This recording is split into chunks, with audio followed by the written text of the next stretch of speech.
and serving Thanksgiving dinner as well. It was his second trip to a war zone since taking office. President Trump also announced plans to resume peace talks with the Taliban. He called those talks off back in September after an American service member was killed in an attack in Kabul. That's right, we remember that. Kabul, either one. Either one. Let's bring in Geraldo Rivera, Fox News correspondent at large, our friend. Happy Thanksgiving, Geraldo. Great to see you. Happy Thanksgiving. Absolutely. So I hope you had a great one. I think we've got a photo maybe of you with your... Oh. Can you share it with us? You got a photo with your grandsons at Thanksgiving? With my grandkids. I think my two grandsons, two of my three grandsons with me, and just by chance all wearing the same checked outfit.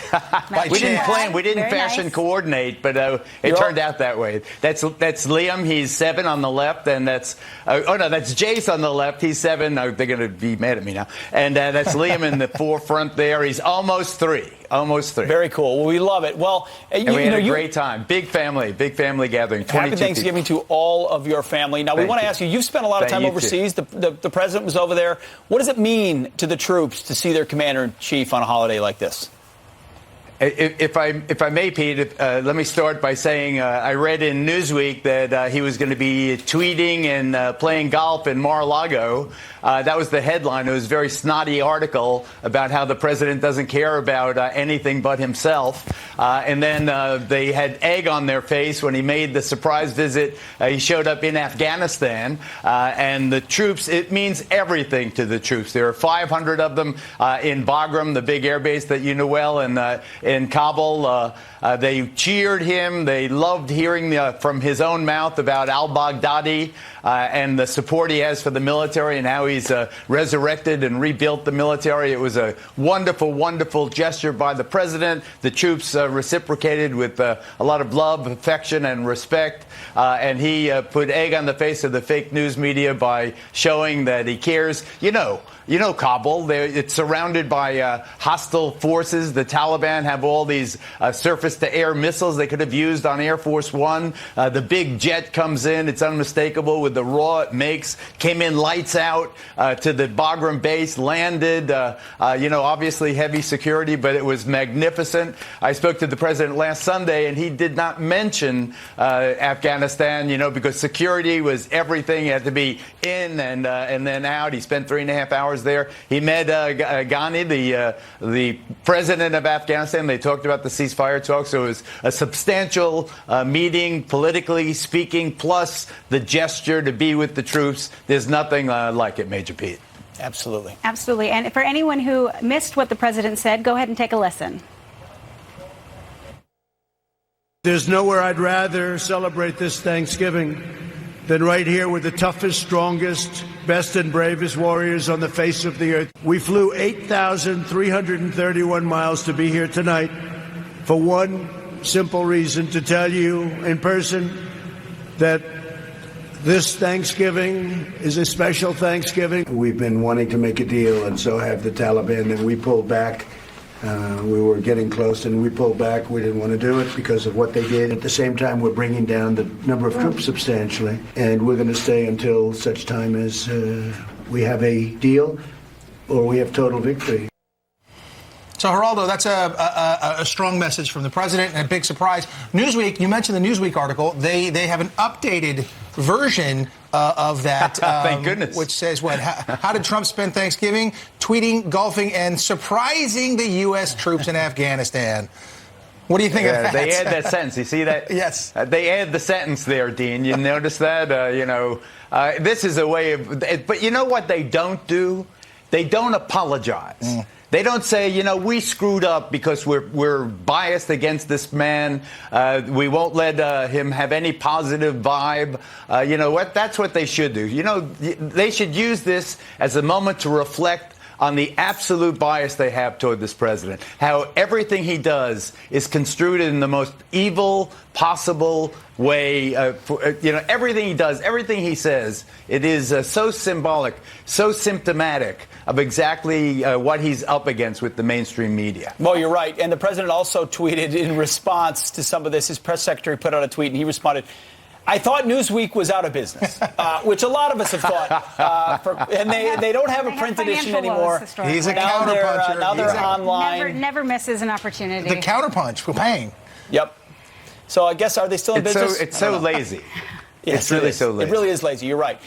There's another story. I mean, Taliban, can I just say one thing about please. the ceasefire? I mean, the Taliban talks. This is the longest war in American history. It is crucial to us. We've drawn down from 150,000 troops to now about 13,000. The president wants to take it down even further to 8,000.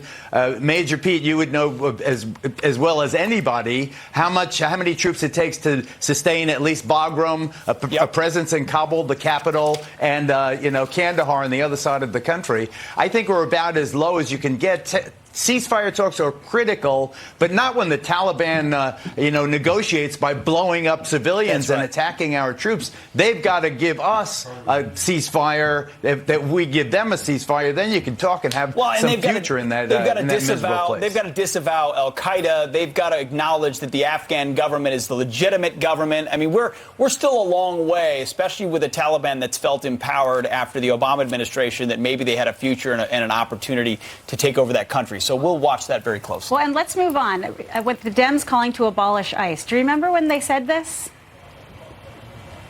I think abolish ICE is a call to action on several levels. We need to rebuild our immigration system from top to bottom, starting by replacing ICE. We should protect families that need our help, and that is not what ICE is doing today, and that's why I believe you should get rid of it. We've got to critically re-examine ICE and its role and the way that it is being administered and the work it is doing, and we need to probably think about starting from scratch. So, Geraldo, we replay those clips because the Democrats have long said, hey, we've got to get rid of internal enforcement, ICE. We've got to abolish it. Well, we had tweets come out recently from Alexandria Ocasio-Cortez saying abolish ICE, Elizabeth Warren saying ICE deceived and entrapped them. Those are recent tweets. The reason is because they renew their calls to abolish ICE after 90 illegal immigrants posing as students were arrested trying to use a fake university. Our government set up a fake university that said, we'll give you a degree, a sting operation. We'll give you a degree, but you don't have to do anything for it if you're here illegally. Just sounds like something Trump would do, right? Exactly. Well, it turns out the program was started under the Obama administration.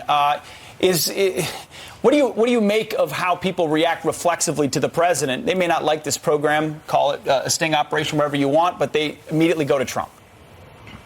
I have a lot to say about the president's prospects with Latino voters. It's very important. But let me just address the fake university. And again, the response. It had to be a Trumpian scheme because they had Trump University, so another fake university. They took it as another opportunity to insult the president. Is again another revealing more evidence of the bias that is so malignant that he wades through it every day. He wakes up. He reads the Washington Post, the New York Times. He goes online and sees story after story that is so negative toward him that it's really pathetic.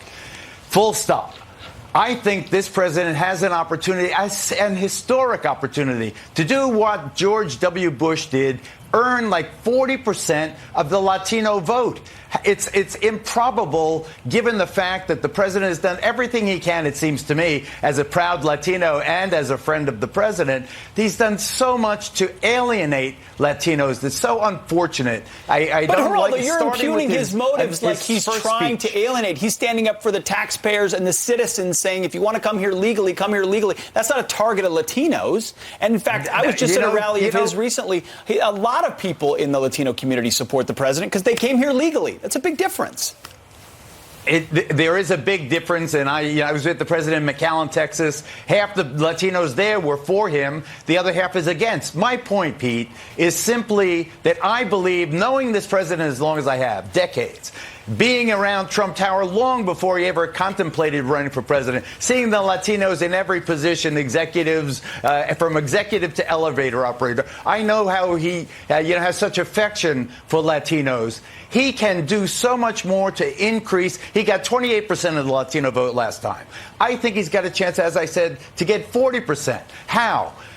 DACA, the Dreamers, the president has expressed support for them. He just wants it. Do you think the Latino community is voting on DACA, Geraldo? I mean, it may be an important issue, but the Democrats have ignored it. These are tax-paying, hardworking people who believe we should have sovereign borders. Most of the Latinos in that country feel that way. Why do we put them in a box and say that this one issue is going to win them over? It's the same thing we do with the black community. I am not putting Latinos in a box at all. I am merely saying the president wants a wall. The wall is obtainable. He's getting it now, squeaky little bits and pieces. He can get the wall if he negotiates with the Dreamers. Give them, these are good folks by and large. That deal has already been on the table. Give them a road to citizenship.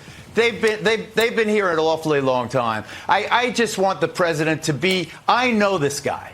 This is a president that just cares about people's achievements, their skills, their attitude toward life, their attitude toward the country. He doesn't see people black, brown, white, whatever it is. He sees people based on what they do for themselves, what they do for their families, what they do for their country. I think he can do better, and I believe that he will do better come next November. I really think that this is an area where he can grow, where he can be a historic, important Latino president. Eat rice and beans in Trump Tower and taco salad and everything else. Well, this is just another example of Trump being wrongly credited for a failed Obama administration policy, and it's just going to continue to go on. And thank you very much, Geraldo. I always love hearing your opinion. Thank you, Dr. Nicole. Nice to meet you. Thank you.